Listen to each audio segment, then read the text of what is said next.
Olá, você está assistindo ao programa TV Câmara Entrevista. Hoje estamos debatendo aí a educação, a carreira do professor, recebendo aqui no estúdio o professor Roberto Mendes, diretor estadual da POESP, e o jornalista Daniel Mendes, da TV Câmara Jacareí. Professor, o senhor falou aí dos royalties, do petróleo, né? 75% dessa renda vai ser destinada à educação. A gente falou um pouquinho da política salarial, mas existem alguns outros desafios, professor, que não passam apenas pela essa questão financeira. A gente pode falar hoje de uma nova configuração da sociedade e de uma nova sala de aula, né? Nós temos aí vários elementos que estão impactando esse trabalho, seja a tecnologia ou a nova família brasileira. Como é que o senhor vê esses outros desafios que estão fora um pouco desse campo do investimento e da política salarial ou da jornada que a gente já falou aqui no programa? Então, agora há pouco a gente comentou a respeito de políticas para a educação não são a curto prazo.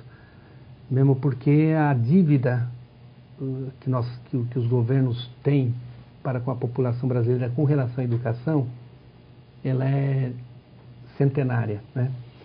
Então a gente acredita que essas medidas elas vêm porque quando a gente fala dos royalties do petróleo, a gente não pensa daqui a 5, daqui a 10 anos, 15 anos, né? Até você tirar proveito dessa exploração que nós temos. Esse próprio leilão da Petrobras demonstrou isso. É muito mais uma oportunidade para pensar o futuro da educação brasileira do que algo para resolver imediatamente. Né? Mas não deixa de ser um sintoma positivo, né? Porque nós que estamos aqui, nós não temos que estar pensando, enquanto educadores, pensar no imediato, né? E pensar isoladamente. Eu acho que a gente tem que pensar nas novas gerações, porque 30 anos de magistério, eu já passei por, né? A gente já formou várias gerações, né? E a gente sabe que algumas gerações comprometidas, né? Principalmente que algumas práticas que tivemos aqui no estado de São Paulo, e que a gente vê a dificuldade, os problemas que os alunos têm tido, né? Então a gente não pode pensar política educacional a curto prazo. Então isso é um avanço, né? É positivo vincular esses royalties à educação. A questão do pré-sal, né? Dos 50% também que a gente luta para que seja. Aliás, a gente lutou muito para que fosse todo ele investido na educação. E olha que a gente sabe que isso é lá para o futuro, né? Mas se a gente não começar a pensar agora, a vislumbrar o futuro, pensar que a educação a gente tem que apontar porque a herança é ruim, né? E eu digo, desde a origem do Brasil, a educação ela sempre foi feita de uma forma elitista para a minoria dominante do país. Hoje ela tem que reverter, ela tem que mudar, né? A formação dos jovens, a formação da sociedade, ela tem que ser uma forma mais equitativa, ela tem que todos ter acesso à educação, à cultura, de um modo geral, para que a gente possa ser um país de fato desenvolvido, né? Que haja crescimento com desenvolvimento social, isso é que a gente quer. Então, são iniciativas interessantes, né, que nós participamos a todo momento da luta por isso, caravanas a Brasília, movimentações aqui no estado de São Paulo, que sempre reivindicou isso, o pré-sal, o faturamento ir para a educação, os royalties também, né? Os 10% do PIB. São lutas que a gente enfrentou, que a gente defendeu, que a gente brigou há anos. Então a gente está vendo hoje que está se consolidando, né? Isso é muito importante, isso é positivo. Então a gente espera que, além dessas conquistas, outras venham no sentido também de atender imediatamente as condições de trabalho, né? Então a gente espera aí hoje, por exemplo, o que está em debate a partir do Plano Nacional de Educação são os planos de carreira, a gente espera isso. O governo do estado de São Paulo estava para enviar para a Assembleia Legislativa um plano de carreira que a gente ainda não tem bem claro, porque as discussões da comissão paritária, que é uma comissão elaborada, né, junto com o governo, as entidades de classe, os sindicatos e assim por diante, aquele que está na sala de aula, que está nas instituições escolares, debatendo. Mas a gente sabe que nem sempre aquilo que é elaborado, que é debatido, que é discutido ali, que é produzido, vai de fato para ser aprovado, né? Então a gente espera que isso aconteça o mais rápido possível, porque os planos de carreira que têm acontecido têm prejudicado o professor, né? Eu, por exemplo, quando saiu o Estatuto do Magistério, que foi lá em 85, que é a Lei 444, na época ainda do governador Franco Montoro, o plano de carreira que veio junto com o Estatuto era um plano que tinha uma flexibilidade maior em termos de ascensão na carreira. Já o 836, que é a que vigora hoje, o plano de carreira estadual, que foi elaborado em 1997, foi aprovado em 1997, achatou a carreira. De 11 níveis caiu para 5 níveis. Então isso não é estimulante, não estimula o professor, né? A gente defende uma carreira aberta, a gente defende que o professor, por exemplo, ele seja tratado, o educador que está na escola, ele é parte do quadro do magistério e, portanto, a carreira tem que ser aberta, não há necessidade do professor, que não haja necessidade do professor sair da sala de aula para ganhar mais, no sentido de ser um diretor de escola, de ser um supervisor de escola, e que ele chega no final da carreira no mesmo nível que um supervisor e um diretor de escola, no sentido de valorizar quem está na sala de aula. Então essa é a carreira que a gente defende. Então isso também se faz necessário mudar, porque isso depois vai implicar em remuneração, valorização do profissional. Então a gente cobra. Nós tivemos aqui a sessão de Câmara de quarta-feira, que foi em homenagem aos professores, né? Dia 16 de outubro, exatamente, né, que foi inclusive aí homenageado os educadores, a sessão prestou homenagem aos educadores do ensino da rede pública municipal, estadual e particular. E o secretário municipal, o professor João Roberto, também se comprometeu em o mais breve possível estar encaminhando o projeto do plano de carreira dos professores do município, que é muito importante, né, é fundamental. Assim como nós temos uma ação na intervenção da política educacional a nível nacional, essas conquistas todas que a gente citou aqui agora, são conquistas que passaram pelo Congresso Nacional, passaram pelo Executivo Nacional, e que, portanto, a gente tem que ver a educação nesses 3 níveis da política, federal, estadual e municipal. Porque se houver problema num dos níveis, você compromete o todo. Então a educação municipal, por exemplo, que tem lá constitucionalmente a competência de tratar da questão prioritariamente a educação infantil, isso é muito importante.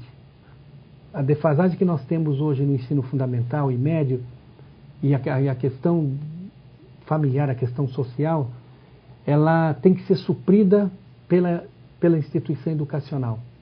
É dever do Estado. Se ele está falhando na questão de não conseguir ter a família para cuidar das crianças, a família tem que sair para buscar o sustento, o Estado, o poder público tem que dar conta dessas crianças.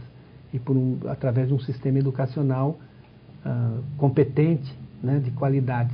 Então isso também a gente luta muito para que os municípios eles invistam maciçamente na educação infantil, né, que é competência do município. Então isso a gente acompanha muito, quer que isso se amplie, que o município dê conta disso, né, para que a gente possa gradativamente melhorar a qualidade de ensino. Então hoje até a gente vê que existe até uma preocupação já do governo federal. Recentemente nós vimos aí a abertura, o ministro da Educação dizendo da abertura de vagas para 7 mil crianças em São José dos Campos com relação à educação infantil, né? O que a gente clama aqui é que o poder público municipal ele priorize isso, né? Nós tivemos um processo aí de municipalização, a partir de 96, municipalização do ensino, em que, por um processo assim de parceria com o governo do Estado, e se oferecia um certo valor por criança municipalizada pelo município, e foi uma febre. Os municípios adotaram isso, trouxe prejuízos muito grandes para professores, os professores, por exemplo, do ciclo 1, que lecionavam, né, de 1ª a 4ª série, muitos deles hoje em Jacareí, só para vocês terem uma ideia, tem aproximadamente 200 professoras que perderam as suas salas de aula por conta desse processo de municipalização, né? Então passou a ser prioridade o ensino fundamental. A criação do Fundef priorizou o ensino fundamental, e em detrimento dos demais níveis, o ensino médio e a base, que é a educação infantil, né? E a educação infantil está lá contemplada na LDB, na Lei de Diretrizes e Bases, como um ensino prioritário, né? Então, precisa dos poderes, né, nos seus níveis, poderes públicos, assumir os seus níveis de ensino, maciçamente, né? E é óbvio que passa por uma questão, de uma mentalidade de que a educação infantil ela não é um local onde as mães deixam as crianças para trabalhar, né? É um direito da criança. Já foi no passado um direito das mães que trabalham. Hoje é um direito da criança. Receber e para isso, ensino ali nesse momento da sua vida. Exatamente, o ensino de qualidade. Que é os primeiros momentos onde a criança vai se socializar. É daí que ela vai para o ensino fundamental, com esse processo já avançado no sentido da troca de experiências, né? Estímulo da linguagem. Da linguagem, várias exatamente, questões, né? De avançar aí no seu nível de conhecimento. Então isso é fundamental. É justamente com relação a isso. O senhor falou da questão do papel dos professores e o papel da sociedade. Qual é o papel da sociedade e como está esse papel hoje? A sociedade também está fazendo sua parte ou não? Então, Daniel... A sociedade, só interrompendo, muitas vezes a gente vê... as pessoas também responsabilizam a escola por um papel assim de educar, de formar, de transmissão de valores. E às vezes essa responsabilidade não está tão clara que existe um papel da família. Sim. Então, eu acho assim que a sociedade, como um todo, ela tem que cobrar e cobrar. Participar. Ela tem que fazer isso, né? E a gente não vê isso ainda a contento, né? Nós temos alguns programas aí das escolas abertas final de semana, porque a gente entende e é comprovado, né, cientificamente, né, com pesquisas, que as escolas onde a comunidade escolar ela tem a concepção de um locus, de um local onde se ensina, né, o conhecimento com metodologia, né, o conhecimento formal, onde ela participa, ela entende isso, os níveis, os índices são melhores, né? Então a comunidade ela precisa de entender a função da escola. Não é o local, eu sei que ela tem toda uma dificuldade para isso, mas ela entende que é o local onde ela possa deixar as crianças e cuidar da sua vida, né? E aí acaba transferindo responsabilidades que a escola não tem. O professor, né, o educador, o próprio Paulo Freire dizia, né, professor, ele tem até um livro intitulado Professor Assim, Tia Não, né? O educador, o professor, ele não é lá pai, ele não é irmão, ele não é amigo, ele não é tio, ele não é tia, né? Ele é um profissional da educação, ele está para ensinar, né?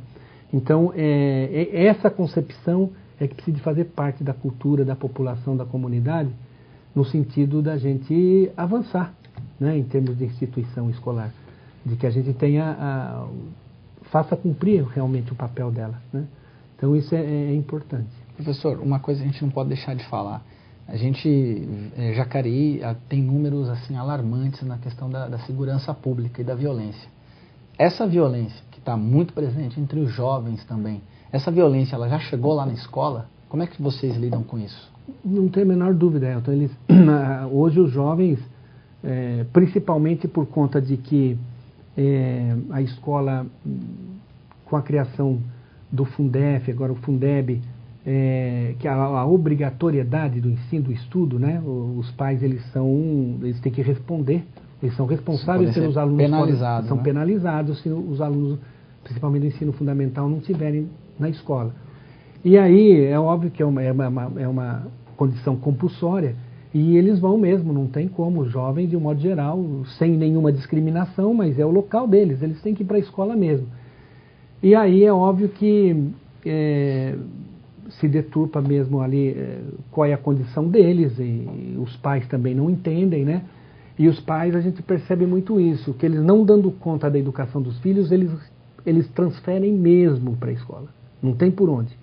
Eles transferem no sentido de até reverter a situação. A escola está judiando do filho, a escola não está, né? É obrigação da escola, ou seja, tudo é obrigação da escola. E é onde a gente depara com esses conflitos violentos, né? Que leva o professor à condição de estresse, né? Estafa e essas licenças todas. Então, a gente depara, não tem a menor dúvida, a escola é o retrato da sociedade, né? É a sociedade que vai para a instituição, né? É o retrato dela, não tem por onde. Então, onde você tem os focos que têm mais esses problemas, são escolas que se faz necessário um tratamento melhor, diferenciado, né, por parte do governo. Inclusive a questão da segurança, a ronda escolar que está aí no sentido de auxiliar as escolas, mas ainda é muito precária, né? Você não tem número suficiente aí de viaturas, de profissionais que possam estar ali para dar o respaldo, não no sentido de reprimir, mas no sentido de estar ali, dialogar, conversar, uma presença. E estratégias pedagógicas, professor? Então, é importante. Na questão da estratégia pedagógica, hoje na era digital, né, a grande revolução tecnológica, as crianças e os jovens, a referência deles é a mídia mesmo, as multimídias e assim por diante. Então essa estratégia, ela tem que partir de uma infraestrutura, né? Você precisa de investir nesses equipamentos, mas que de fato os alunos tenham acesso, que os professores tenham acesso. Não basta dizer que você tem uma sala de informática, que você tem alguns computadores que vai dar conta disso, né? Então, hoje nas escolas privadas de um modo geral, né, que tem aí experiência, você sabe que eles trabalham já com lousas digitais, né, com seus tablets, né, o aluno ele tem acesso à informação de forma imediata, porque o mundo contemporâneo ele se dá assim, a informação você tem ela de imediato, né, tudo que está é simultâneo, né, tudo que acontece você tem ali. E a escola, infelizmente, ela ainda não está preparada para isso, estruturalmente. Então eu vejo que esses equipamentos eles têm que ser levados de forma democrática, o mais rápido possível para as escolas, porque é a linguagem deles hoje. A linguagem deles é essa linguagem digital. E eles, assim como é utilizado às vezes de forma indevida, não tem a menor dúvida que se ela for devidamente utilizada, ela revoluciona a educação, né? Ela não substitui jamais o professor, mas hoje em dia, sem ela, é muito difícil você fazer um ensino de qualidade, né? Bom, infelizmente, nossa aula aqui, o nosso programa vai chegando ao fim. O programa hoje conversamos com o professor Roberto Mendes, com a presença do Daniel Mendes, até dizer família Mendes aqui presente no TV Câmara Entrevista. Debatemos o papel do professor. Professor, eu gostaria de agradecer muito sua presença, Daniel, nosso colega aqui da casa. Pedir para você, se tiver seu encerramento, algumas considerações. Agradecer ao professor pela aula de hoje também, como você citou aqui, Elton, e desejar que o senhor continue assim, como o senhor e todos os professores que fazem parte da POSP, com esse intuito de ensinar, mesmo para que a gente possa educar as crianças, os jovens de hoje, para que a gente não precise punir os homens de amanhã, né? Vocês continuem com esse objetivo, com esse trabalho, com essa luta, que vocês conquistem aí, tanto para a vida pessoal quanto para a vida profissional, conquistas para que nosso município, nossa cidade cresça também com isso, e o nosso país também. Muito obrigado, Daniel. É um prazer muito grande estar aqui falando, né, daquilo que a gente vivencia há anos e anos. E o que é mais assim, gratificante é da gente saber que esse tema está vindo na pauta do dia, está sendo, hoje a sociedade está discutindo bastante, os governos estão vendo que não tem outra alternativa, outra saída, e a gente espera num futuro, né, o mais breve possível, a gente vê a escola como um local prazeroso, onde os professores têm o prazer de ir, que as crianças também têm o prazer de ir, porque as crianças hoje têm prazer de ir, elas gostam de ir na escola, mas não para estudar propriamente. Porque é um local onde encontram os amiguinhos, onde eles conversam tudo, discutem tudo, menos o ensino, né, por conta dessas estruturas ainda que faltam na escola. Mas eu tenho muita fé, acredito demais que a gente, num futuro bem próximo, a gente vai ter uma outra escola que a sociedade brasileira merece. Então, muito obrigado pela oportunidade. Merece e precisa, né, e precisa, não vai saber. Bom, então esse foi o programa TV Câmara Entrevista, aqui com o professor Roberto Mendes, diretor estadual da POSP, e com o Daniel Mendes, jornalista da TV Câmara. Ficamos aqui, agradecemos a sua audiência, lembrando sempre a TV Câmara Jacareí, a TV pública da cidade de Jacareí. Obrigado.